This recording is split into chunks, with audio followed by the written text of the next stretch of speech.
नौकरियों में आरक्षण पर शुरू हुआ बांग्लादेशी आंदोलन तख्ता पलट पर जाकर रुका है। प्रदर्शनकारियों का हुजूम ढाका में पीएम हाउस तक पहुंचा, लूटपाट तक की गई और इसकी तुलना 2 साल पहले श्रीलंका के कोलंबो में आए राजनीतिक भूचाल जैसी हो रही है। लेकिन सिर्फ यही बात समान नहीं है। बीते 3 से 4 साल में भारत के कई पड़ोसी देश कट्टर इस्लामिक देशों में बदलते नजर आए हैं।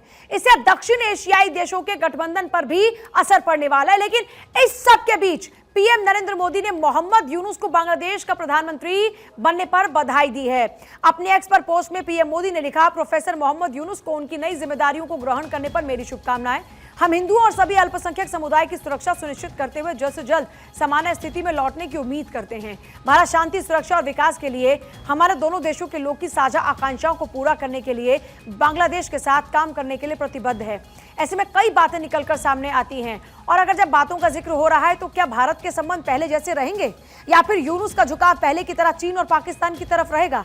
और सबसे बड़ी बात यहां पर यह है कि जिस तरीके से लगातार अगर इन देशों की बात करते हैं तो जब शेख हसीना वहां पर रही, उनका झुकाव हमेशा से भारत की तरफ रहा और भारत बांग्लादेश के रिश्ते अच्छे रहे जब। लेकिन अगर यूनुस की बात की जाती है तो प्रोफेसर यूनुस की मौजूदगी में लेकिन यहाँ खटास जरूर आई, क्योंकि उनका झुकाव हमेशा पाकिस्तान और चीन की तरफ रहा। 7 देशों से अपनी जमीनी सीमाएं भारत साझा करता है। बांग्लादेश, भूटान, म्यांमार, चीन, नेपाल, अफगानिस्तान और यहाँ तक कि पाकिस्तान, मालदीव, श्रीलंका जल सीमा वाले मुल्क हैं। अब भूटान के अलावा बाकी सारे देश कट्टरपंथ की तरफ जो हिंदू बहुल भारत से कश्मीर या किसी और मसले पर नाराज दिखते हैं। चीन में धर्म को लेकर आग्रह नहीं, लेकिन उसके साथ भारत का सीमा विवाद जरूर है। भारत की भौगोलिक स्थिति की अगर बात करते हैं तो बांग्लादेश, भूटान, म्यांमार, चीन, नेपाल, अफगानिस्तान, पाकिस्तान, मालदीव, श्रीलंका और इसके अलावा अगर बात करते हैं तो बांग्लादेश से सटे भारत की राज्यों की तो सीमा की यहाँ पर बात करें तो बांग्लादेश के साथ भारत की सीमाएं जो जुड़ती हैं उसमें देखिए पश्चिम बंगाल जो कि 2216 किलोमीटर दूर, त्रिपुरा की बात करते हैं 156 kilometre, Meghalaya 443 kilometre, Assam 263 kilometre, Mizoram 318 kilometre. तो अब इस स्थिति को देखा जाए तो लाखों लोग भारत में घुसने की कोशिश कर रहे हैं, जिसे बीएसएफ वापस भेज रही है। ढाका में अस्थिरता का असर क्या है? शेख हसीना सरकार गिरने के बाद भारत विरोधी माहौल, ये जो माहौल था वो पहले भी था। भारत के उत्पादों का बहिष्कार करने की बात कही गई थी। हसीना सरकार के भारत से अच्छे रिश्ते रहे। बांग्लादेश में एंटी हिंदू माहौल भी रहा जो अब खुलकर दिख रहा है। अब आप समझ सकते हैं कि शेख हसीना के जाने के बाद बांग्लादेश की स्थिति क्या है और भारत बांग्लादेश के रिश्ते अब आगे कैसे होंगे, इसको लेकर अभी एक उम्मीद की जा सकती है, क्योंकि हर नई शुरुआत के साथ में एक उम्मीद की जाती है कि चीजें बेहतर होने की पॉसिबिलिटी है। अब जो 3 महीने की अंतरिम सरकार का रुख रहने वाला है उससे स्पष्ट होगा कि रिश्ते कैसे रहेंगे। अब इसमें चीन का एंगल भी है जो सामने आता है। भारत बांग्लादेश के बीच तीस्ता समझौते की बात हो रही थी।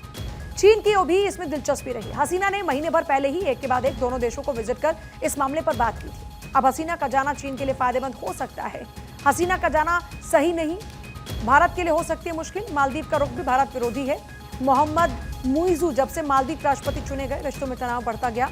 मुइजू ने इंडिया आउट कैंपेन शुरू किया, जिसके तहत भारतीय सैनिकों को देश से हटाया गया। मुइजू यहाँ देखिए प्रो चाइना रहे और भारतीय सीमाओं पर बढ़ रही आतंकी गतिविधियां इस्लामिक स्टेट का हाथ माना जा रहा है। कोलंबो पर चीन के कर्ज का असर। श्रीलंका में भी लगभग 2 साल पहले एक राजनीतिक अस्थिरता का दौर देखने को मिला, जिससे राष्ट्रपति गोटबाया राजपक्षे को देश छोड़कर भागना पड़ा। बदहाली में जीता ये देश ऊपर तक चीन के कर्ज में डूबा हुआ। बदले में चीन उन बंदरगाहों पर कब्जा कर रहा है जो भारत के करीब हैं या जहां से भारत पर नजर रखना आसान है। यह भी अपने आप में खतरे की स्थिति है। अफगानिस्तान में चरमपंथी शासन। अफगानिस्तान में ठीक 3 साल पहले तालिबान सत्ता में आया। यह इस्लामिक कट्टरपंथी संगठन है जिसकी मौजूदगी का असर केवल उस देश तक सीमित नहीं बल्कि भारत पर भी पड़ा। उनके आने से पहले अशरफ गनी की सरकार के समय भारत और अफगान के अच्छे रिश्ते थे। अब दोनों देशों के रिश्ते लगभग खत्म हो चुके हैं। ज्यादातर देशों ने तालिबान को मान्यता भी नहीं दी, जिसमें भारत भी एक है। तो आप समझ सकते हैं सार्क देशों की अगर बात करते हैं तो इसका असर क्या होगा। भारत के आसपास अस्थिरता का असर सार्क पर भी होगा। सार्क दक्षिण एशियाई देशों का गुट है जिसमें 8 देश हैं। अस्थिरता से सार्क देशों पर इसका असर होगा, जिसमें भारत है, बांग्लादेश है, भूटान है, मालदीव है, नेपाल है, पाकिस्तान, अफगानिस्तान, श्रीलंका है। साउथ एशिया में मजबूती के मकसद से बने गुट में फिलहाल भारत ही आर्थिक और राजनीतिक तौर पर स्थिर है। भूटान स्थिर लेकिन छोटा देश है। ऐसे में सार्क एक रस्मी तौर पर बना ही संगठन दिख रहा है। खासकर मौजूदा हालातों में लगातार टलती आ रही बैठक ठीक 10 साल पहले काठमांडू में सार्क की आखिरी बैठक हुई थी, जबकि यह समिट हर 2 साल पर होने की बात थी। साल 2022 में इस्लामाबाद में समिट होने की बात थी, लेकिन उरी टेरर अटैक के खिलाफ गुस्सा दिखाते हुए पीएम मोदी ये सम्मेलन के बहिष्कार के बाद बाकी के सारे देशों ने भी अपना नाम वापस ले लिया। बांग्लादेश में तख्ता पलट और बॉर्डर पर तनाव है। बांग्लादेश बॉर्डर पर हालात बेहद तनावपूर्ण है। भारत में एंट्री के लिए सैकड़ों लोग बॉर्डर पर जमा हो चुके हैं। बीएसएफ ने फायरिंग कर लोगों को चेतावनी दी है। जलपाईगुड़ी, पेट्रोपोल, बेनोपोल ये बॉर्डर हैं जहां पर जमावड़ा है इस वक्त लोगों का। आवामी लीग वर्कर्स, हिंदू समुदाय के लोग टेंशन में हैं। बीएसएफ ने सैकड़ों लोगों को वापस भेज दिया है, लेकिन इस वक्त कई सवाल उठ रहे हैं कि इन लोगों को रोका जा रहा है, लेकिन अब आगे क्या? अस्थिर बांग्लादेश, भारत के सामने चुनौतियां कई हैं। आतंकवाद, पाकिस्तानी आतंकी संगठनों पर नजर, आतंकी घुसपैठ के लिए जमीन इस्तेमाल, नई साजिश रच सकती है पाकिस्तानी आईएसआई, कट्टरता, कट्टरवादी बीएनपी, जमात इस्लामी मजबूत, अल्पसंख्यक हिंदुओं के खिलाफ हिंसा बढ़ती जा रही है। देश के खिलाफ सक्रिय होंगी ऐसे में कट्टरपंथी ताकतें और विदेश नीति चीन पाकिस्तान एक तरफा झुकाव है। हालात का फायदा उठाना चाहेगा चीन और पाक दोनों। व्यापारिक कारोबारी रिश्तों को पहले की तरह बहाल रखना एक बड़ी चुनौती होगी। भारत ने बड़े पैमाने पर इंफ्रास्ट्रक्चर निवेश किया है बांग्लादेश में। हालात काबू में नहीं आए तो इस पर भी असर पड़ने वाला है। बांग्लादेश की विदेश नीति में कितना शिफ्ट? मोहम्मद यूनुस का भारत को लेकर रुख क्या है? जरा रुख समझिए। शेख हसीना और यूनुस के संबंध अच्छे नहीं थे। शेख हसीना के भारत से संबंध लेकिन अच्छे हैं। भारत को लेकर उनकी सोच हमेशा पॉजिटिव रही। भारत सरकार से संबंधों पर कई बार स्टेटमेंट वो दे चुके हैं। शेख हसीना और भारत के संबंधों पर यूनुस बोला करते थे कि भारत एक शख्स पर फोकस कर रहा है, बांग्लादेश पर नहीं। बांग्लादेश के लोग भारत से नाराज हैं, यूनुस ये कहा करते थे और कहते हैं। शेख हसीना को लेकर कहा था कि देश को बर्बाद किया। मोहम्मद यूनुस का भारत के लिए रवैया ठीक नहीं है। बांग्लादेश में भड़के हिंसा पर भी भारत के स्टेटमेंट की आलोचना की। अमेरिका के लिए उनकी सोच सही, चीन के लिए भी काफी हद तक सही समझते हैं यूनुस।